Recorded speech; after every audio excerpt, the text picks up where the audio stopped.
தென்காசி மாவட்டம் சங்கரன்கோவில் அருகே உள்ள வடக்குப்புத்தூர் அரசு ஆரம்ப சுகாதார நிலைய மருத்துவ அலுவலர் மருத்துவர் முத்துக்குமார் என்பவர் ஆடியோ ஒன்றை வெளியிட்டுள்ளார்.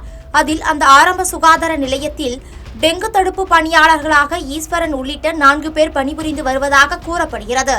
அதில் 3 பேர் மட்டும் தினசரி பணிக்கு வருவதாகவும், ஆனால் ஈஸ்வரன் மட்டும் உள்ளூர் அரசியல் பிரமுகர் ஒருவரின் வீட்டு வேலை பார்த்து கொண்டு அரசு சம்பளத்தை பெற்று வருவதாகவும் மருத்துவர் முத்துக்குமார் அந்த ஆடியோவில் குறிப்பிட்டுள்ளார். இங்கே ஒரு 4 கொசு மருந்து ஒழிப்பு பணியாளர்கள் வேலை செய்கிறாங்க.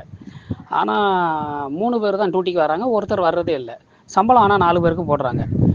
என்னம்மா விஷயம் அப்படின்னு நான் கேட்டதுக்கு மொத்தம் 3 பேர் சொன்னாங்க, இல்லை அவர் வரமாட்டார், வேற எங்கேயே வேலை செய்கிறார் சார். நான் வேறு எங்கம்மா வேலை செய்கிறாருன்னு கேட்டால் அதுக்கடுத்து தான் தெரிஞ்சது அவர் ஒரு லோக்கல் அரசியல்வாதி வீட்டில் வேலை செய்கிறார். அங்கே என்ன வேலை செய்கிறாருன்னா, அவர் வீட்டுக்கு தென்னை மரத்துக்கு தண்ணி பாய்ச்சறது, அவர் வீட்டு மாடுகளை குளிச்சாட்டுறது, இந்த வேலையை அவர் பார்த்துக்கிட்டு இருக்கார். சரி பார்த்துட்டு போகிறார் விடுங்க அப்படின்னோடனே, சரி நமக்கு ஒரு ஆள் வேணுமாம்மா, 4 பேர் வேலை செய்யுதுன்னொன்னே, அப்போ நான் இதுக்கு முன்னால் இருந்து 1.5 வருஷமாக இவங்க இப்படி தான் சார் சம்பளம் போடுறாங்க அப்படின்னாங்க. அது ஏற்றுக்க முடியாதுமா, மக்கள் பணிக்கு வந்துட்டிங்கன்னா, மக்கள் அரசாங்கத்தில் சம்பளம் வாங்குறீங்கன்னா மக்கள்கிட்ட வேலை செய்யணும், அதுதான் நியாயமோ அதுதான் அப்படின்னு சொல்லிட்டு, சரி அப்போ இதுக்கு முன்னாடி அவரை கூப்பிடுங்க அப்படின்னோம். அப்போ ஈஸ்வரன்கிறவர் தான் அங்கே வேலை செய்கிறவர். அவரை வர சொன்னதுக்கு அவர் வர முடியாது சார் அப்படின்னு சொல்லிட்டார். சரி வர முடியாதுன்னு சொல்லிட்டு அப்போ விட்டுருங்கம்மா, இதுக்கு முன்னாடி கொசு மருந்தில் இங்கே யாரை வேலை செஞ்சுருப்பீங்களா அப்படின்னு கேட்டால், ஆமாம்மா இந்த முத்துமாரி அம்மாள்னு ஒரு அம்மா என்குவாஸ்க்கெல்லாம் நல்லா வேலை செஞ்சாங்க சார் அப்படின்னு சொன்னாங்க. சரி அப்போ அவங்க வேணால் கூப்பிட்டுட்டு வாங்கம்மா அப்படின்னு. அப்போ அவங்கள கூப்பிட்டுட்டு வந்து மார்ச் மாதம் ஃபுல்லாக அவங்க தான் வேலை செஞ்சாங்க. நான் தான் ஃபீல்டு ஆஃபீஸர், ஃபீல்டுக்கு போவேன், அவங்க வேலை செய்வாங்க, டெய்லி ஃபோட்டோ அப்டேட் பண்ணுவாங்க.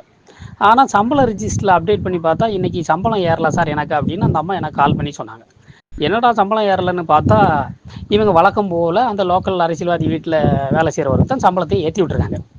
அப்போ நான் சொன்னேன், நானும் ஹெல்த் இன்ஸ்பெக்டரும் உங்களுக்கு தானமா சம்பள ரிஜிஸ்டரில் கையெழுத்து போட்டு கொடுத்துருக்கோம் அப்படின்னு பார்த்தா, அதை என்ன பண்ணியிருக்காருன்னா, இந்த வட்டார சுகாதார மேற்பார்வையாளர்னு சமுத்திரம்னு ஒருத்தர் இருக்கார், இவரும் பிளாக் மெடிக்கல் ஆஃபீஸர் வட்டார மருத்துவ அலுவலர் மகாலட்சுமின்னு ஒரு மேடம் இருக்காங்க, இவங்க அதுக்கடுத்து இந்த சங்கரவேல் பிடிஓ, இவங்கெல்லாம் சேர்ந்து என்ன பண்ணியிருக்காங்கன்னா, அந்த அரசியல்வாதிக்கு சாதகமான ஒரு நபருக்கே சம்பளத்தை ஏற்றி விடுறாங்க. நான் என்ன சொல்கிறேன்னா சார், இதெல்லாம் உங்களுக்கு அநியாயமாக தெரியலை? கடந்த 1.5 வருஷமாக வீட்டில் ஒருத்தர் வேலை செஞ்ச ஒருத்தருக்கு அரசாங்க பணத்தை வந்து இவங்க சம்பளமாக போட்டிருக்காங்க அப்படின்னா, இது அரசு பணத்தை வீணாக்குனது மட்டும் இல்லாமல் நம்ம எல்லாரையும் முட்டாளாக்குன மாதிரியும்லாம் இருக்குது. பாதகம் செய்பவரை கண்டால் நாம் பயம் கொள்ளலாகாது பாப்பா, மோதி மிதித்து விடு பாப்பா, அவர் முகத்தில் உமிழ்ந்து விடு பாப்பா. அண்மை செய்திகளை உடனுக்குடன் தெரிந்து கொள்ள இணைந்திருங்கள் எம் நாடு தொலைக்காட்சியுடன்.